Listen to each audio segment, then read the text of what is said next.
Welcome back at WNST, Towson, Baltimore, and Baltimore Positive. We are positively into the football season, and it has been something around here this week as we get ready for yet another really, really big game. And as I've said, I don't think the Browns are winning the division or Steelers. I think it's Bengals and Ravens, and this is the big one on Sunday night. Love having this guy on the program. I wish the Reds and the Orioles got together, or we bearcatted or something like that, but it's great having a real rivalry because it wasn't always that way. Dan Hoard joins us now. He is the voice of all things Bengals, whether they're wearing those white uniforms or not.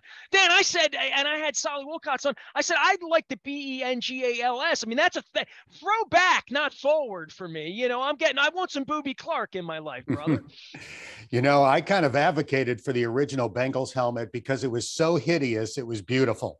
So I'm kind of with you, but then they broke out those white Tiger uniforms last Thursday night, and they look good on the national stage. So are they universally loved? Like our purples universally loved. Yeah. 1 week, Tucker and the whole team came out in gold pants. I don't know if we played you guys. I think we were playing like the brown. We had a purple top, like the Redskins in the gold trousers.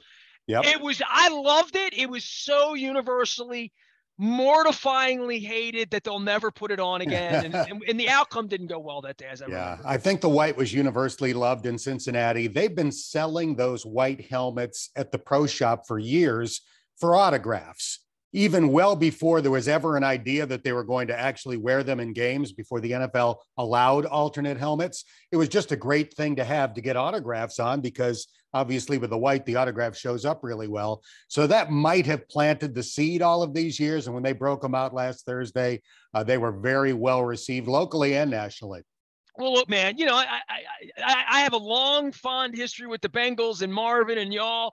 And I'm not here to pick on ownership, but it's been a slow to move ownership, and much like in the baseball waiting for interleague play and the DH in the National League, and things move a little slower in Cincinnati. I mean, everybody's trotted out pajamas at one point or another in every sport, changing palettes. I'm a Padres fan. There's 14 different colors, and in the color scheme, the Bengals have been, and I talked about this. If we're going to get on uniforms, we'll get on the field, but the uniforms are fun, and we wore ours last week, mortifying.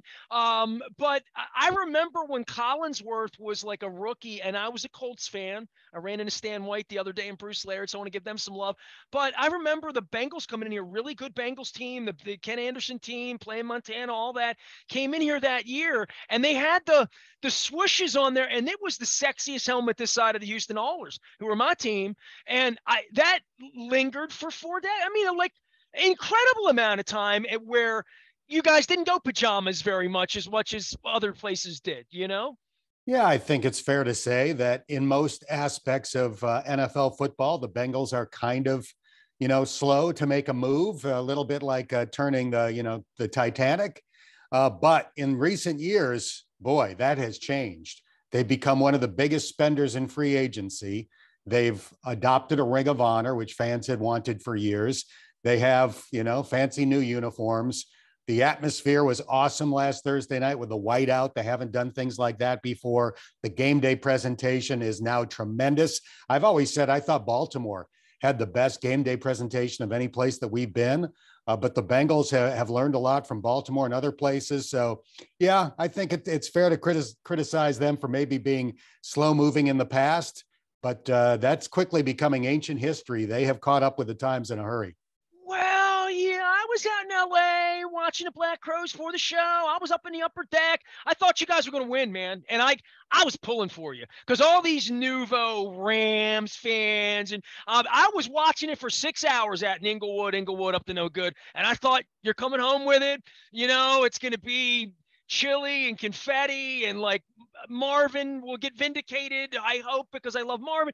But I wanted it for you, and run me through, because I don't know that I've had you on really since then, and I didn't even talk to Dave about it. I had my LA experience, and it was the plague and weird and all that, but man, I had your fans all in my hotel, and it was beautiful. And I've been to 28 Super Bowls, and seeing a freaking Patriots fan, you know what I mean? Like, there's a little bit of that, but it was beautiful for you to experience it. It was, reality exceeded my dreams. Getting a chance to broadcast the Super Bowl, you never really know if you'll have that opportunity when you're a local team announcer. So it was tremendous. And with Joe Burrow, I think I'm going to have that chance again. Pretty confident that I'll have that chance again, thanks to him. I thought the Bengals fans were tremendous. There were more Bengals fans there than Rams fans there, even though it was technically a Rams home game. It's unfortunate that they had the lead with less than 2 minutes to go and couldn't hold on. But anytime your team plays for a championship, whether it's a Super Bowl, NBA Finals, Final Four, whatever it might be, that's a fantastic experience as a fan. But when it's completely unexpected, when you didn't see it coming, when the nation didn't see it coming, I don't think it gets better than that as a sports fan. It was just this fairy tale ride last year after winning a total of 6 games the previous 2 years combined to be within 2 minutes of winning a Super Bowl. I'm not sure that it gets much better than that, other than obviously holding on and winning the game. Well, man, I wanted it for you in some sort of twisted way, and I'm getting older now. I'm mellowing out. Once I saw the Colts have a parade, I'm a Baltimore guy. I thought we've had 2.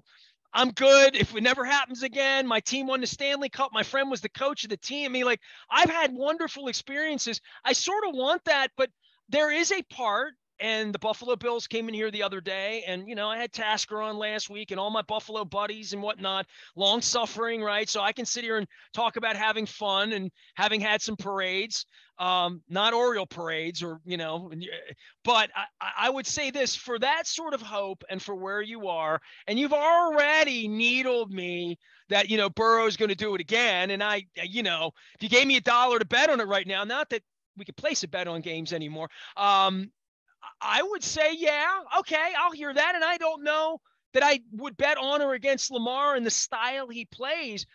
Boy, Lamar's playing some great football right now. I mean, every week, whether it's Josh Allen, whether it was Tua before he did amazing things. We're seeing the game played at a very, very high level. And in these 2 specific cities, we're up the road in Cleveland, they're waiting on things. And in Pittsburgh, they're really waiting on things. And they had great things for a long, long time.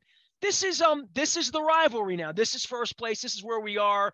Nouveau Bengals with sexy, awesome quarterback. Ravens with the MVP candidate. Great. This is for all the marbles on Sunday night in some sort of weird way. And it's fun to get ramped up for that. It is. I don't think there's any question that Cincinnati and Baltimore are the 2 best teams in the AFC North right now. That will change when Deshaun Watson is playing for Cleveland. Then I think it does become 3 great teams in the division. Pittsburgh is down, but they won't be down for long. I don't know if Kenny Pickett is going to be in the class of Jackson and Burrow and Deshaun Watson. But if he isn't, the Steelers will go out and get somebody else. The organization is too good to be down for long. So I'm enjoying being one of the teams at the top after going through some lean years. The Bengals missed the playoffs for 5 years in a row. So it's nice to have that guy. The Bengals were fortunate that the 1 year that they were really bad, the number 1 pick in the draft was Joe Burrow. It doesn't always work out that way. The Bengals have had years where they've had the first pick or one of the first picks, and there just isn't that guy available. But he was in 2020.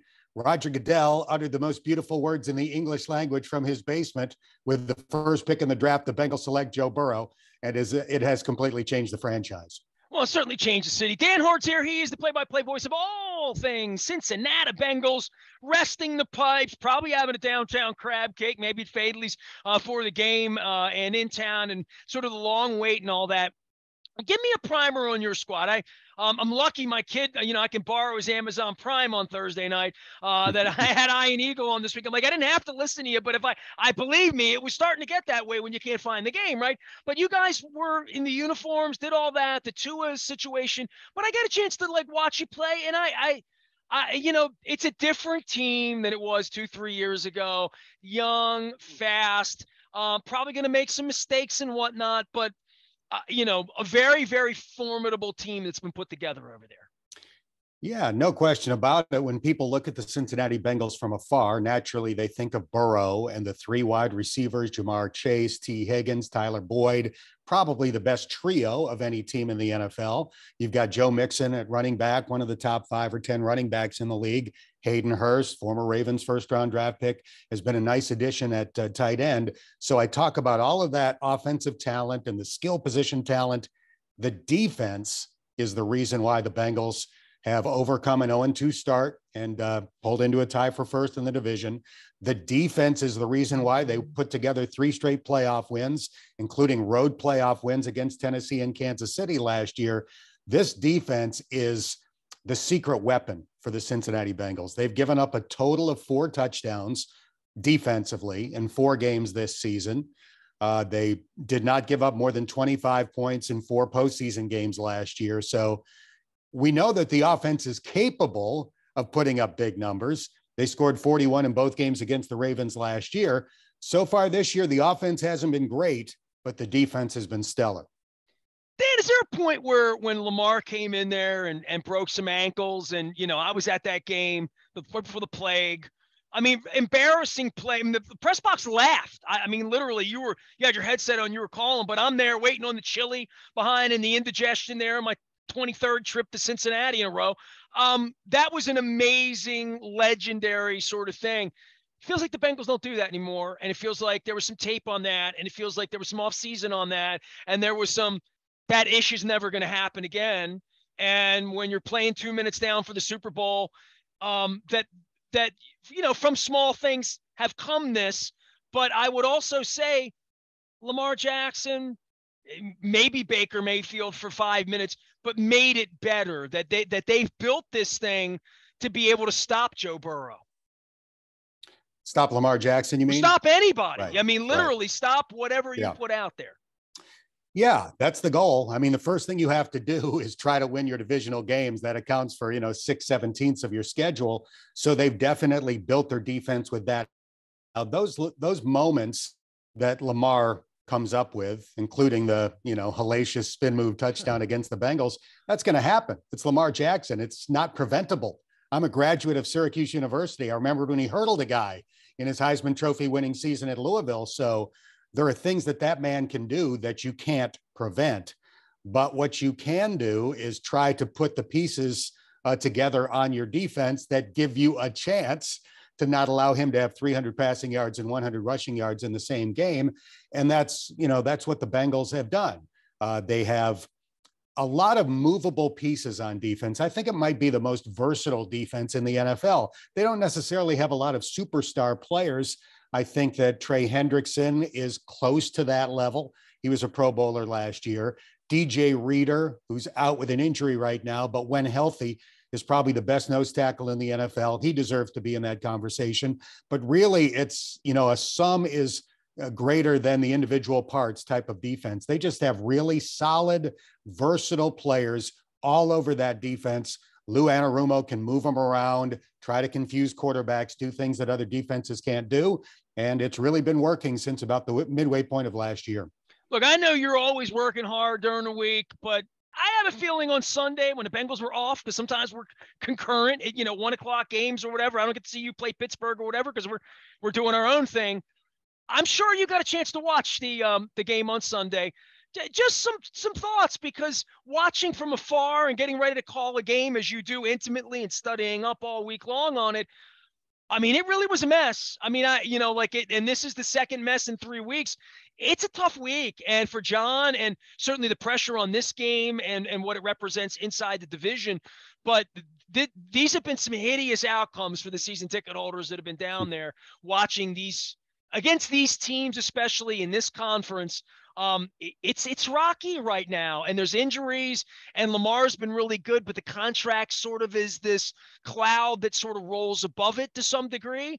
And the linebackers are no good, and you just said, you start reading names off of your skill position players, and I'm wondering where the helmet on helmet's going to be to stop that all day.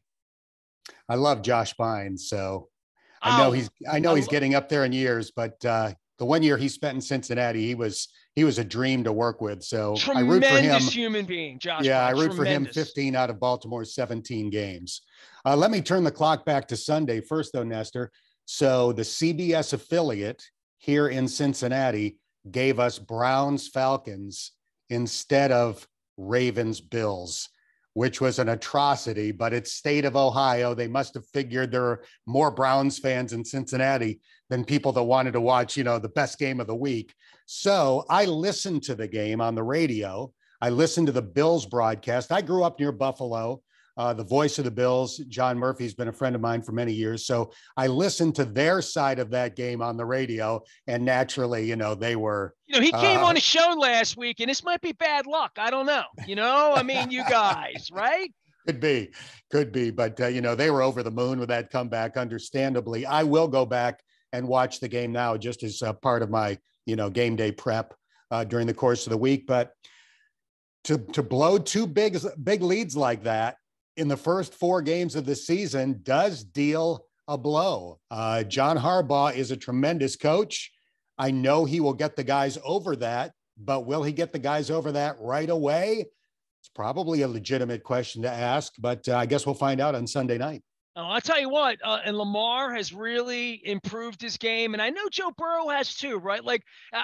All of these guys, when the game starts slowing down a little bit, we watch the Manning brothers do their little gig on Monday night and whatnot, and just I marvel at how good they were and how their minds work. And when I do watch it and they're not doing shtick, which is great. The whole thing's great. Archie's great. Olivia, they're all great. But the beautiful thing is the mind. And when the game slows down and, Lamar has it's just evident how much work he's put in. And I'm sure the same thing was true with Carson Palmer in your era, or Andy Dalton, or Joe Flacco here. But to see this measurable improvement and the wonder where this is going, because this is still pretty young and green, right?